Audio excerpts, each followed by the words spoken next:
your willingness to work with ICE, with immigration enforcement, is disgusting. The allegations unfettered during the public comment portion of Cincinnati City Council. Your inaction in compliance reveals your true loyalties. By siding with law and order over justice, you perpetuate the oppression of the working class.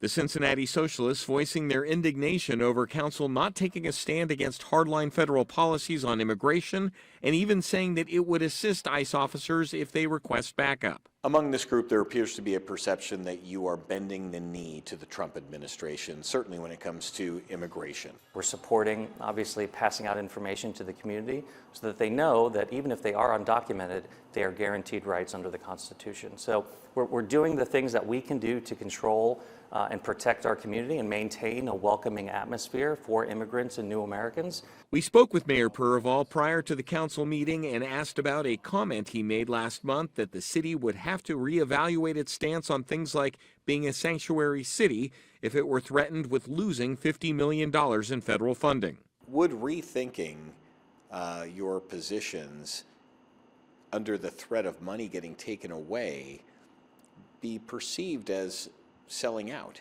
If the federal government and the state government, through politics of retribution, put a gun to my head and say, you have to do X, Y, and Z, which are not necessarily consistent with what your local electorate wants, that's going to be a very, very difficult hypothetical, and we'll cross that bridge when we get to it. And as I sit here now, I'm not sure what we will do in response. Outlaw swastikas and other symbols of fascism and white supremacy. As for calls to curtail the use of hate speech and symbols, as were used in Lincoln Heights earlier this month, the mayor said as much as he'd like to, it would run afoul of the First Amendment. You can always find our stories here on YouTube, but go ahead and tap subscribe. That way you're always in the know.